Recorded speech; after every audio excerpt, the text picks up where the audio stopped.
এখন তো এই মুহূর্তে সেনাবাহিনী হস্তক্ষেপে আরো সব দৌড় মারছে। মোটর শ্রমিক ইউনিয়নের নেতারা ঘটনাস্থলে উপস্থিত থেকে আগুন লাগিয়ে দিয়েছিল। সেনাবাহিনীকে আমরা মিডিয়ার লোক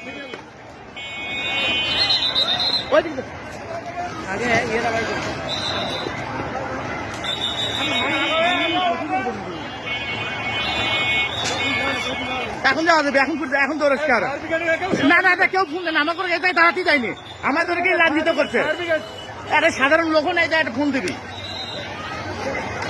এখন তো নেতারা উপস্থিত থাকে এই ঘটনা করাছে। সব ধরনের নেতাকে অত করে নাম জানা যায় না। আমাকে পর্যন্ত লাঞ্ছিত করছে। মোটর শ্রমিকের ইউনিয়নে ওই জায়গায় গেলে পরে সব পাবে। সামনে মোটর শ্রমিকের ইউনিয়ন সব ওই জায়গায় লুক আছে। গাড়ি ওই পাশে সাইড করেন।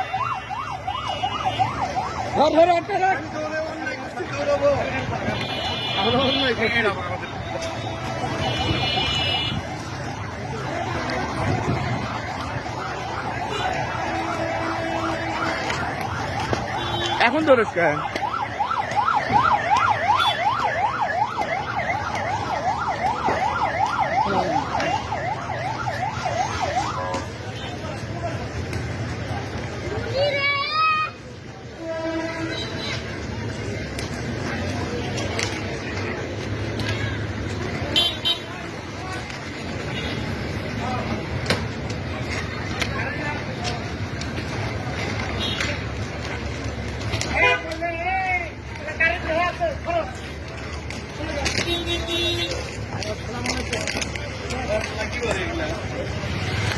মামুন এদিক সরে আসো। ইয়া হতে পারে, কোনো কিছু বাস্ট হতে পারে।